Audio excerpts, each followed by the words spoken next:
மாதம் இருக்கும், ஒரு 1.5 மாதமாக இருக்காது. 1 மாதத்துக்கு பிற்பாடு இன்றைக்கி நம்ம போட்டு இந்த வத்தெல்லாம் எல்லாமே கம்ப்ளீட்டாக சரியாக போச்சு. இன்னும் ஒரு எல்லாத்துலேயும் ஒரு 5 கிலோ 6 கிலோ இப்படி தான் கிடக்குது. அதனால இன்னும் நம்ம சீசனே மழை சீசனுக்கு தான் நிறையா வத்தலே வாங்குவாங்க. வர்ற மழை காலத்துக்கு தான் நிறையா வத்தலே போகும். அதனால் இன்றைக்கி நம்ம காலையிலே 3 மணிக்கெல்லாம் எழுந்திரிச்சு 1 மாதமாக அவ்வளோ தூக்கம் தூங்கி முடிச்சுக்கிட்டாச்சு. அதனால் இன்றைக்கி வத்தல் போட்டோங்க, கில்லு வத்தல் தான் போட்டேன். ஒரு 3 மணிக்கெல்லாம் இருந்துச்சு. நம்ம வழக்கம் போல் கூழெல்லாம் கழிச்சு கில்லு வத்தல் போட்டுட்டு மணி 7:30 ஆகுது. கீழே இறங்கி வந்தாச்சு. இன்றைக்கி வியாழக்கிழமை வந்து வீடு வாசலாம் துடைக்கணுமா. அடுப்படியெல்லாம் காலையிலே காப்பி பொடியிலே துடைச்சிக்கிட்டு காப்பி போட்டு குடிச்சாச்சு. இப்போ வீடெல்லாம் சுத்தம் பண்ணிவிட்டு வீடு வாசல் தான் துடைக்க போகிறோம். அதுக்கு முன்னாடி இன்றைக்கி நான் என்ன செய்ய போகிறேன்னு பார்த்தீங்கன்னா, தக்காளியில் நம்மளுக்கு என்ன செஞ்சாலும் எங்களுக்கு பிடிக்கும். உங்களுக்கெல்லாம் பிடிக்குமா என்னன்னு சொல்லுங்கள். இன்றைக்கி நான் தக்காளி வந்து நிறைய நம்ம சேனலில் வந்து தொக்கு பார்த்துருப்பீங்க. தக்காளி தொக்குன்னு நிறையா செய்வேன். நேற்று முந்தானால் கூட தக்காளி தொக்கு தான் சாத்தில் போட்டு பிடிச்சி சாப்பிட எங்களுக்கு ரொம்ப பிடிக்கும். அதனால் அதை நிறையா செஞ்சுக்குவேன். இன்றைக்கி வந்து ஒரு கிலோ நல்லா பழமான தக்காளியாக எடுத்துருக்கேன். இந்த தக்காளியை போய் நல்லா கழுவிட்டு நம்ம பலவரமாக செய்கிற வடிகட்டிருக்கா, அந்த வடிகட்டிட்டு போட்டுட்டு வந்துடலாம். நான் இது வந்து இப்போ மத்தியானம் தான் ரெடி பண்ண போகிறேன். என்ன ரெடி பண்ண போகிறேன்னு பார்த்தீங்கன்னா, தக்காளி ஊறுகாய் ரெடி பண்ண போகிறேன். நம்மள்கிட்ட ஒருத்தவங்க வந்து நம்மள்கிட்ட ரெகுலராக வாங்குறவங்க, ஜாமான் வாங்குறவங்க தக்காளி ஊறுகாய் ரெடி பண்ணி கொடுங்கன்னா அவங்க ரொம்ப நாளாக கேட்டுக்கிட்டு இருக்காங்க. நான் இன்னும் செய்யறதுக்கு நமக்கு டைமே எடுக்க மாட்டேங்குது, அதனால் செய்யறதில்லை. இன்றைக்கி தக்காளி ஊறுகாய் தான் செஞ்சு அவங்களுக்கும் ஒரு 1/2 கிலோ கொடுத்து விட்டுட்டு நம்மளும் சாப்பிட்டு பார்த்துட்டு எப்படி இருக்குன்னு சாப்பிட்டு பார்க்கலாம். சாப்பிட்டு பார்த்துட்டு நிறையா பேர் கேட்குறாங்க, தக்காளி ஊறுகாய், பூண்டு ஊறுகாய், இந்த மாதிரி ஊறுகாய், எலுமிச்சங்காய் ஊறுகாய் இதெல்லாமே கேட்டுக்கிட்டு இருக்காங்க. இது ரெடி பண்ணி சாப்பிட்டு பார்த்துட்டு இது எவ்வளோ நாளைக்கு இருக்கும் என்னன்னு நம்ம ஃபஸ்ட்டு ரெடி பண்ணி பார்க்கலாம். 6 மாதம் இருக்கும் அப்படின்னு சொல்கிறாங்க. நிறைய வீடியோலாம் பார்த்தேன். 6 மாதம் 1 வருஷம் அப்படின்னு சொல்கிறாங்க. இது எந்த அளவுக்கு இருக்கும், நம்ம எதுவுமே சேர்க்குறது இல்லையா, கெட்டு போகாததுக்கு ஏதாவது சேர்த்தோம்னா அது வருஷ கணக்கில் இருக்கும். நம்ம எதுவுமே சேர்க்குறது இல்லையா, அதனால் இதை இன்றைக்கி ரெடி பண்ணி நம்ம சாப்பிட்டு பார்த்துடலாம். சாப்பிட்டு பார்த்துட்டு மற்றபடி ரெடி பண்ணி எல்லாத்தையும் கொடுக்குறது தான் என்னென்னு அப்புறம் நான் அடுத்த வீடியோவில் சொல்கிறேன். நீங்கள் போய் இப்போ நான் கழுவி வச்சுட்டு வந்துட்டேன். அப்புறமா என்னென்ன செய்யணும்னு ஸ்டெப்பாக சொல்கிறேன். வீடு வாசலாம் தொடச்சி விட்டுட்டு குளித்து முழிட்டு காலையிலே ஒரு தோசையை ஊற்றி சாப்பிட்டுட்டு வேலைக்கு வந்தாச்சு. இந்த பக்கம் தட்டை செஞ்சுக்கிட்டு இருக்காங்க. நான் வந்து தக்காளி ஊறுகாய் செய்யறதுக்கு ரெடி பண்ணிக்கிட்டு இருக்கேன். இதை தட்டையும் காமி இன்றைக்கி ஒண்டிமாக தான் செஞ்சுட்ருக்காங்க. நான் இதை கடன்னு செஞ்சுட்டு போய் அதில் ஜாயிண்ட் பண்ணிக்கணும் தட்டை செய்வதில். இப்போ தக்காளி எடுத்து நான் அப்பயே கழுவி வைக்க போகிறேன்னு சொன்னேன்னா, அதனால் கழுவி ஒரு வடிகட்டியில் வச்சுட்டேன். சுத்தமாக தண்ணி இல்லாமல் நல்லா ட்ரையாக காஞ்சி போய் இருக்கு பாருங்க. சுத்தமாக தண்ணி இருக்கக்கூடாது. ஆமாம், சுத்தமாக தண்ணி இருக்கக்கூடாது. சுத்தமாக தண்ணி இல்லைன்னா தான் உங்களுக்கு இந்த ஊறுகாய் நம்ம 6 மாதம் டைம் கொடுக்குறாங்களா கெட்டு போகாதுன்னு, அந்த 6 மாதம் கெட்டு போகாமல் இருக்கும். நம்ம இதுக்கு தகுந்த இந்த 1 கிலோ தக்காளி எடுத்துருக்கோம். அந்த 1 கிலோ தக்காளிக்கு மற்றபடி ஜாமான்லாம் கரெக்டான அளவில் சொல்கிறேன். நீங்களும் வேணால் செஞ்சு வச்சுக்கிட்டிங்கன்னா பிள்ளைங்களுக்கு ஹாஸ்டல் கொடுத்துடலாம். வெளிநாட்டுக்கு போகிறாங்களா அவங்களுக்கு கொடுத்துடலாம். பிள்ளைங்களுக்கு வீட்டுக்காரங்க அவங்களுக்கெல்லாம் கொடுத்துடலாம். மற்றபடி நம்ம எங்கேயாவது வெளியில் போனோம்னா சப்பாத்தி செஞ்சு எடுத்து இந்த ஊறுகாயில் கொஞ்சம் எடுத்து போனோம்னா இட்லி, சப்பாத்தி, தோசை எதுக்கு வேணுமாலும் தொட்டு சாப்பிட்லாம். சாதத்துலேயும் போட்டு சாப்பிட்றதுக்கு அவ்வளோ அருமையாக இருக்கும். ஒரு அப்பளத்தை பொறுத்துக்கிட்டு இதை சாதத்தில் போட்டு சாப்பிட்டோம்னா அவ்வளோ ஒரு சூப்பராக இருக்கும். ஆனால் நான் செஞ்சதெல்லாம் இல்லைங்க, நிறையா வீடியோவில் பார்த்துருக்கேன். ஃபஸ்ட்டு டைம் நம்ம இப்போ தான் செய்ய போகிறேன். செஞ்சு சாப்பிட்டு பார்த்துட்டு எப்படி இருக்குன்னு சொல்கிறேன். இப்போ தக்காளியை நம்ம கட் பண்ணி எடுத்துக்கலாம். நல்லா சுத்தமாக ட்ரையாக காஞ்சி போய் இருக்குது தக்காளி. நம்ம எடுத்துகிட்டு இந்த உள்ளுக்குள்ள உள்ள அந்த தண்டை எடுத்துடணும். சுத்தமாக எடுத்துகிட்டு ஒரு தக்காளியை 4-3 கட் பண்ணி வச்சுக்கோங்க. அப்போ தான் உங்களுக்கு இந்த மாதிரி 4 நாளாக கட் பண்ணிங்கன்னா அந்த அதில் உள்ள தண்ணியெல்லாம் வெளியாகாமல் இருக்கும். அதனால தான் 4 நாளாக கட் பண்ணி வச்சுக்கோங்கன்னு சொல்லுது. இந்த மாதிரி சின்ன பிசானாலும் தண்ணி வெளியில் போயிடாமல் கட் பண்ணி வச்சுக்கோங்க. தண்ணி வெளியில் போயிட்டுனா அந்த புளிப்பு தன்மை கொஞ்சம் குறையும்ல, அதுக்காக சொல்கிறேன். காற்று ஆடி மாதம் காற்று மாதிரி அப்படியே இன்னும் ஆடியே பிறக்கல, காற்று பிச்சு உதவுது. ரொம்ப நாளைக்கு பிறகு 1 மாதத்துக்கு பிறகு காலைல வத்தல் போட்டேன்னு சொன்னேன்னா அதை அடுப்பு பற்ற வச்சா 1.5 மணி நேரத்தில் கூழ் ரெடியாக வேண்டியது 2 மணி நேரம் 2.5 மணி நேரம் ஆகிடுச்சு. ஏன்னா அடுப்பு எரியவே விட மாட்டேங்குது. அது மாடி சொல்லவே வேண்டியது இல்லையா, காற்று பிச்சுக்கிட்டு அடிக்குது. அப்புறம் நேற்று ஒரு வீடியோ போட்டிருந்தேன் நான் தட்டை செய்முறை எப்படின்னு. அதில் சில பேர் சொல்லியிருந்தீங்க அந்த உப்பாமல் இருக்கிறதுக்கு அந்த இதால் வச்சு ஓட்டு விட்டா உப்பாது அப்படின்னு சொல்லியிருந்தீங்க. அது கொஞ்சம் நீங்கள் வீட்டுக்கு செஞ்சீங்கன்னா அது மாதிரிலாம் செய்யலாம். நாங்கள் 2 கிலோ 3 கிலோ ஒரு நாளைக்கு செய்வோம். அது மாதிரிலாம் செஞ்சுட்டு இருக்க முடியாது. அடுப்பை சிம்மில் வச்சுட்டு போட்டோம்னா ரொம்ப பொரிஞ்சு வரும். அது ஒன்று சொல்லியிருந்தாங்களா. அப்புறம் வந்து இன்னொன்று என்ன சொல்லியிருந்தாங்கன்னா, பட்டர் எவ்வளோதுமா போடுவீங்க அப்படின்னு கேட்டிருந்தாங்க. கரெக்டாக தான் நான் தெளிவாக தான் சொல்லியிருக்கேன். 1 கிலோ பச்சரிசி மாவு எடுத்துக்கிட்டிங்கன்னா 60 கிராம் பட்டர் போடுவோம். அதுக்கு மேலெல்லாம் நம்ம வீட்டுக்கு தான் செய்கிறோம், நீங்கள் விற்கிறதுக்கு செய்யுங்க அப்படியெல்லாம் கிடையாது. அருமையாக சூப்பராக இருக்குங்க. திங்க ஆசையாக இருக்கும். நம்ம தட்டையெல்லாம் செஞ்சோம்னா தட்டை நிறையா வாங்குவாங்க. இப்போ 1 கிலோ மாவு எடுத்து கணிஞ்சிக்கிட்டு இருக்காங்க, கணிஞ்சு செஞ்சுக்கிட்டு இருக்காங்க. அதனால கரெக்டான அளவு தான். 1 கிலோவுக்கு 60 கிராம் பட்டர் கரெக்டான அளவு. அப்புறம் என்ன கையில் சொல்லி கரெக்டான அளவு. அப்புறம் என்ன சொல்லியிருந்தீங்கன்னா, கரெக்டாக தெளிவாக சொல்லியிருக்கீங்கம்மா அப்படின்னு சொன்னாங்க. எதுவாக இருந்தாலுமே தெளிவாக தான் சொல்லுவேன். ஏன்னா இன்னும் 2 மாதம் நான் இடையில இருக்குது, தீபாவளி வர பார்த்து செய்வீங்க, அதுக்காக தான். அதே மாதிரி அப்புறம் முறுக்குக்கும் ரெசிபி போட சொல்லியிருந்தாங்க, அதை ஒரு நாள் போடுவீங்க. முறுக்குக்கு ரெசிபி போட சொல்லியிருக்கீங்களா, அது இன்னொரு நாளைக்கு நம்ம 1 கிலோ மாவு கரெக்டாக சொன்னால் தான் உங்களுக்கு புரியும். அதனால் நான் 1 கிலோ மாவு என்னைக்கு எடுக்கிறேன்னா அன்றைக்கி நான் சொல்லி போட்டுடுறேன். அது மாதிரி சீப்பு முறுக்கு ஒரு நாளைக்கு நான் செஞ்சு காமிக்கிறேன். இந்த என்ன நியூட்ரி மிக்ஸ் அந்த பவுடர் வாங்கி சாப்பிட்டவங்க சொல்லியிருக்காங்க சூப்பராக இருக்குமான்னு. நான் என்ன செஞ்சுக்கிட்டு இருக்கேன்னா, இப்போ கால்வலி வந்து 2 மாதம் 3 மாதம் நம்ம வீடியோ தொடர்ந்து பார்க்குறவங்களுக்கு ரொம்ப கஷ்டப்பட்டுக்கிட்டு நடக்க முடியாமல் அவ்வளோ ஆஸ்பத்திரிக்கு போய்கிட்டு இருந்தேன் தஞ்சாவூருக்கெல்லாம். இப்போ ரெகுலராக அப்புறம் என் தங்கச்சி போய் வேறு டாக்டராக இருக்காப்பையா, அதனால் கொஞ்சம் நாளைக்கு ஒரு 2 மாதம் மாத்திரை எடுத்து அதுக்கு மேலே எடுக்கக்கூடாது, வலி மாத்திரை எடுக்காதீங்க தெரியுமா அப்படின்னு சொல்லிட்டாங்க. அதுக்காக ஒரு ஆயில் ஒன்று தடவிக்கிட்டு இருக்கேன். அதுக்கு முற்பாடு என்ன செஞ்சுக்கிட்டு இருக்கேன்னு பார்த்தீங்கன்னா, நைட்டு ரெகுலராக நல்லா பசும்பால், எங்களுக்கு பசும்பால் கிடைக்கும். டவுனில் உள்ளவங்களுக்கெல்லாம் நிறையா பசும்பால் கிடைக்காது, பாக்கெட் பால் தான் கிடைக்கும். அதெல்லாம் கிடைக்குது, இப்போ கிடைக்கும், கிடைக்கும், எல்லாமே ஆன்லைனில் வந்துடும். பசும்பால் வந்து ஆமாம், அதான் அந்த பாட்டில் பாட்டில் வாங்கி காமிக்கிறாங்கல்ல, லட்டு கிச்சனில் காமிப்பாங்க, பார்த்துருக்கேன். அந்த பசும்பால் வாங்கி தண்ணியெல்லாம் ஊற்ற மாட்டேன். 1 டம்ளர் நல்லா 1/4 லிட்டர் பால் எடுத்துக்குவேன். எடுத்து தண்ணி ஊற்றாமல் காய்ச்சிட்டு அந்த வெல்லம் போட்டு காய்ச்சுவேன். வெல்லம் போட்டு காய்ச்சிக்குவேன். நீங்கள் நாட்டு சக்கரை வேணாலும் போட்டு காய்ச்சிக்கலாம். அந்த என்ன பவுடர், அந்த பவுடரில் ஒரு 1/2 ஸ்பூனு தான் போடுவேன். நானே முந்தா நாள் போட்டேன், 1.5 ஸ்பூன் அள்ளி போட்டுவிட்டேன். எனக்கு ரெகுலராக கையில் தான் ஆக்கி கொடுப்பாவில். நான் 1.5 ஸ்பூன் அதில் ஆக்கிட்டு கொழன்னு போயிடுச்சு. என்ன கையில் இப்படி போயிட்டு அப்படின்னா, நீங்கள் நிறையா போட்டீங்க இந்த பவுடர் அப்படின்ச்சு. அப்புறம் வடிகட்டிட்டு அப்புறம் தெளிவாக குடிச்சுன்னு வச்சுக்கலாம். அது மாதிரி 1 டம்ளர் பால் எடுத்திங்கன்னா ஒரு 1/2 ஸ்பூனு போட்டு ஆற்றி குடிச்சிங்கன்னா அவ்வளோ ஒரு சூப்பராக ஆலிஸெல்லாம் தோதிக்கலாம். அவ்வளோ ஒரு அருமையாக இருக்குது. அது ரெகுலராக நான் எடுத்துக்கிட்டு இருக்கேன். இப்போ என்னான்னு பார்த்தீங்கன்னா, இப்போ எனக்கு 1 மாதமாக அந்த கால் வலியெல்லாம் சுத்தமாக கிடையாதுன்னு சொல்ல முடியாது. சுத்தமாக இப்போ எங்கேயும் நடக்குது போகிறது, இந்த கடைக்கெல்லாம் கூட போக முடியாமல் இருந்தேன். அது எல்லாமே இப்போ எங்கள் ஒருத்தருமே போக ஆரம்பிச்சிட்டேன். கொஞ்சம் நடக்கையிலாம் ஒன்றும் பண்ணிடலாங்க. அது எதனால் சரியானுச்சுன்னு தெரியல. ஆனால் ரெகுலராக நான் எடுத்துக்கிட்டு சொல்கிறேன். அந்த பால், பசும்பால், அந்த பவுடரும் ஆற்றி குடிச்சிக்கிட்டு இருந்தேன். இப்போல்லாம் அந்த கால் வலி எல்லாமே சூப்பராக. அது ஏன்னா 18 பொருளோ என்னமோ சேர்க்குறேன். அது கொஞ்சம் சத்து தானுங்க. அதனால அதெல்லாம் நிறையாவே போகும். மீட்டிங்ஸ் எல்லாம் ரெகுலராக வாங்குறவங்களாம் நிறைய பேர் இருக்காங்க. ரெகுலராக வாங்கி சாப்பிட்டு பார்த்துட்டு வாங்குறவங்கலாம் அது ஒருத்தவங்க சொல்லியிருந்தாங்க. அது உண்மையிலேயே சூப்பராக தாங்க இருக்கும். இப்போ நம்ம ஊறுகாய்க்கு தக்காளியெல்லாம் கட் பண்ணியாச்சு. இதுக்குள்ளே ஜாமான்லாம் எடுத்து கழுவிட்டு பூண்டு எடுத்து இந்த 1 கிலோவுக்கு வந்து கரெக்டான அளவில் சொல்கிறேன். இந்த 1 கிலோவுக்கு வந்து 100 கிராம் பூண்டு எடுத்து, நாட்டு பூண்டு எடுத்து உரிச்சிட்டு கழுவிட்டு வச்சுருக்கேன். கழுவிட்டு இந்த வடிகட்டியில் போட்டு வச்சுருந்தா நல்லா ட்ரையாக அதுவும் நல்லா இதாகிட்டு. முன்னாடியே நம்ம 1 மணி நேரம் 2 மணி நேரத்துக்கு முன்னாடியே இந்த வேலையெல்லாம் பார்த்து வச்சுருந்தோங்க. சுத்தமாக நம்ம காஞ்ச பூண்டு மாதிரி எடுத்து பார்த்தீங்களா, இது கழுவி வச்ச பூண்டு தான். அப்புறம் நம்ம வீட்டு புளி தான் நான் எடுத்துருக்கேன். உங்கள்கிட்ட வீட்டு புளி இல்லைன்னா நீங்கள் கடைப்புளி கூட எடுத்துங்க. அந்த 1 கிலோவுக்கு 100 கிராம் புளி எடுத்து அதில் உள்ள கோதெல்லாம் எடுத்துகிட்டு வச்சுருக்கிறேன். அதில் இந்த கோதெல்லாம் இருக்குமா, அதெல்லாம் எடுத்துகிட்டு வச்சுருக்கேன். 100 புளி, 100 பூண்டு, 1 கிலோ தக்காளி.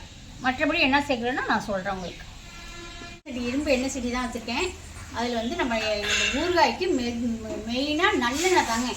நல்லெண்ணெய் கொஞ்சமாக சேர்த்துக்குவோம். பொதுமகளே போதும், அப்புறம் சேர்த்துக்கலாம்.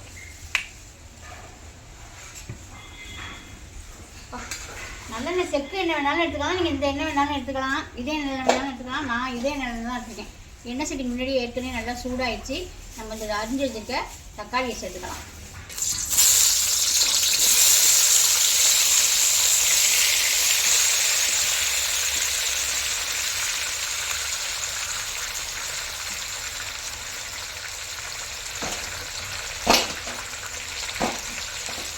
இப்போ 100 கிராம் புளி எடுத்துக்கிட்டோமா, அந்த புளியை சேர்த்துக்கலாம்.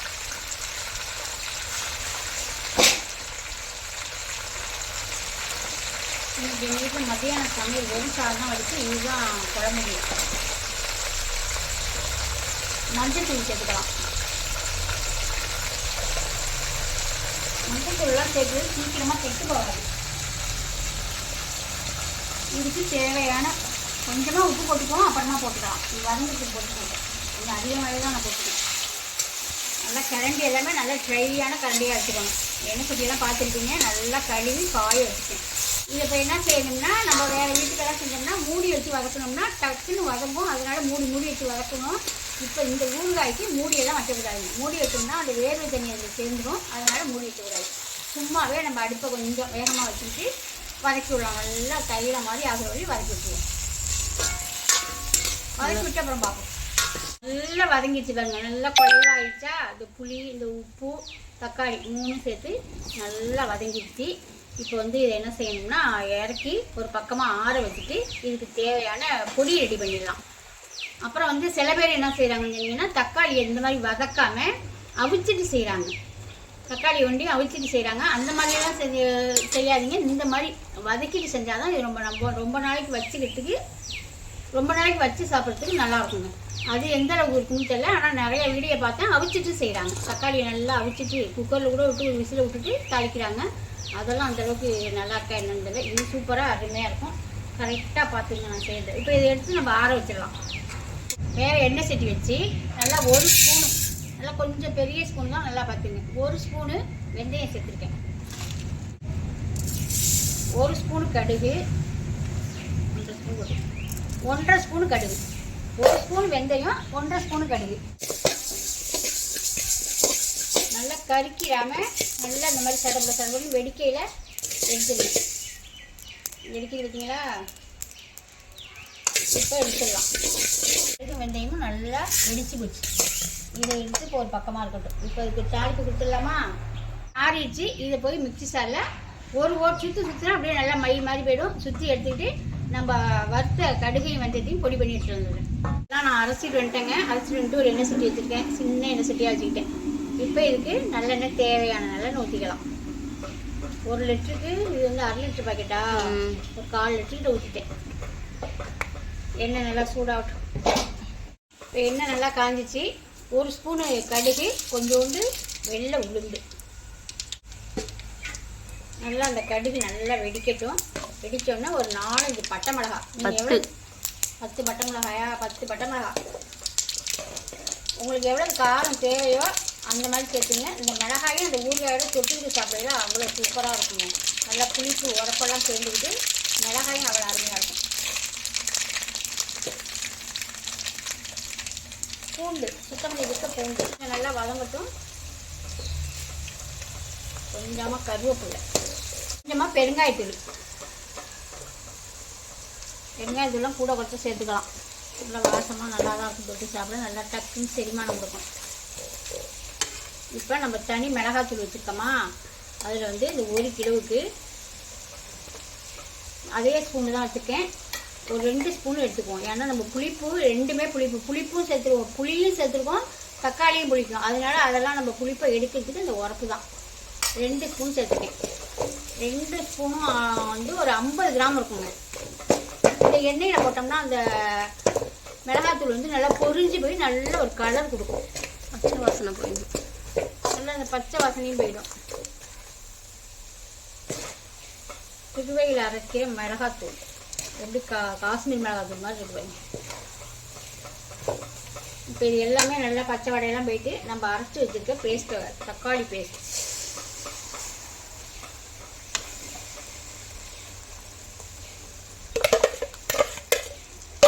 மிக்சி சாரையுமே நல்லா கழுவிட்டு ஏற்கனவே நல்லா காய வச்சுக்கணும். என்னன்னு பார்த்தீங்கன்னா கொஞ்சம் உப்பும் பத்தலை. அப்புறம் வந்து கொஞ்சம் எண்ணெயும் ஊற்றணும். நம்ம ரெடி பண்ணி வச்சுருக்க பொடியை சேர்த்துக்கலாம். அந்த பொடியை சேர்த்துட்டு இதுக்கு 1/2 லிட்டர் எண்ணெய் ஊற்றணும். 1 லிட்டருக்கு 1/2 லிட்டர் ஊற்றணும் போல இருக்கு. உப்பு போட்டுக்குவோம். உப்பு மறுபடியும் எண்ணெய் சேர்த்துருக்கோமா, எல்லாத்தையும் சேர்த்து நல்லா கலந்து விட்டுடலாம். நல்லா அடுப்பை சிம்மில் வச்சுக்கிட்டு நல்லா கலந்து விட்டு நல்லா எண்ணெய் பிரிஞ்சு வரட்டும். அந்த அளவுக்கு நம்ம நல்லா வதக்கிக்கலாம். பார்த்தீங்கன்னா மேலே ஊற்றிட்டு வந்துட்டாங்க.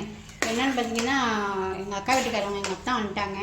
சரி அவங்கள்ட்ட பேசிக்கிட்டு மேலே செஞ்சுக்கலாம்னு சொல்லிட்டு, நீங்கள் செய்யுங்க தட்டையை, நான் போயிட்டு வரேன்னு சொல்லிட்டு மேலே நீங்கள் அங்கே வச்சுட்டு வந்தோன்னா அடி பிடிச்சி போயிடுமா, அதனால் இங்கே எடுத்துகிட்டு வந்துட்டேன். இது பாருங்கள் எண்ணெய் பாருங்கள், கவரை கட் பண்ணிட்டேங்க. இது 1/2 லிட்டர் வாங்கினேன்னா இவ்வளோ தான் மிச்சம் இருக்குது. இதுக்குமே இன்னும் எண்ணெய் பத்தாது போல இருக்குது. இன்னும் வாங்கும் போல இன்னும் எண்ணெய் வாங்கும் போல இருக்குது. ஆனால் கரெக்டாக தக்காளி 1 கிலோ தாங்க எடுத்துருக்கேன் நான். 1/2 லிட்டரில் இவ்வளோ தான் இருக்குது. இன்னும் கொஞ்சம் ஊற்றிக்குவோமா, இல்லை எண்ணெய் கக்குதான்னு பார்ப்போமா?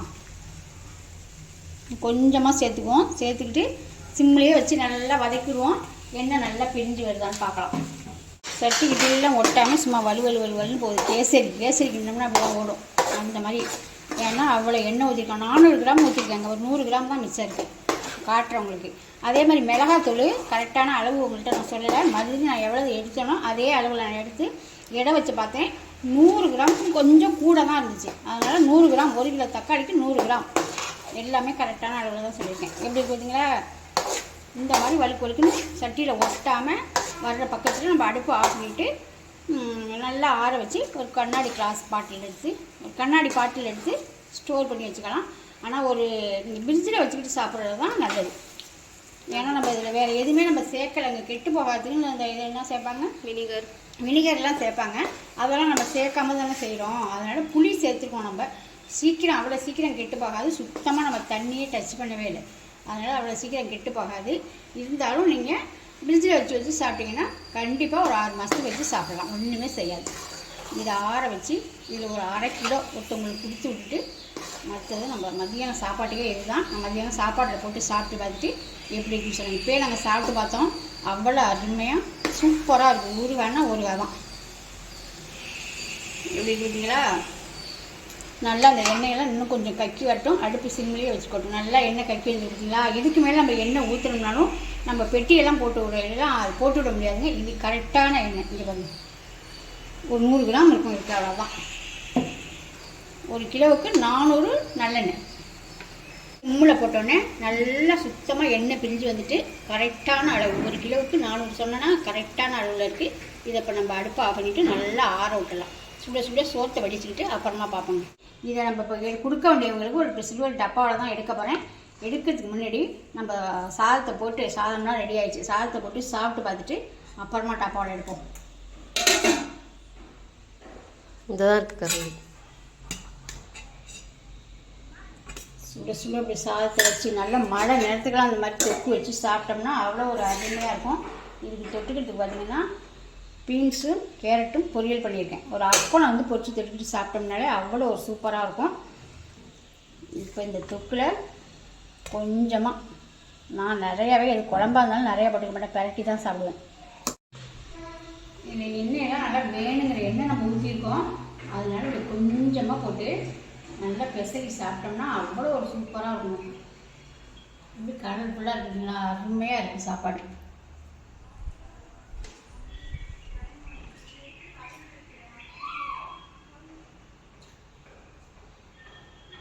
ஏதோ ஒரு வீடியோவில் சொல்லுவாங்க அது மாதிரி டக்கரோ டக்கர் சூப்பராக இருக்குது. சாப்பிட்டுக்கிட்டே இருக்கலாம் அவங்களுக்கு. இந்த கேரட் பொரியலுக்கும் இந்த தக்காளி தொக்குக்கும் அவ்வளோ ஒரு அருமையாக இருக்குது. இப்படியே தான் நீங்கள் நம்ம வீட்டில் மத்தியானம் சாப்பாடு நான் கரெக்டான அளவுகளோட சொல்லியிருக்கேன். நீங்களும் பார்த்து செஞ்சு சாப்பிட்டு பார்த்துட்டு எப்படி இருக்குன்னு கமெண்ட் சொல்லுங்கள். பாய்.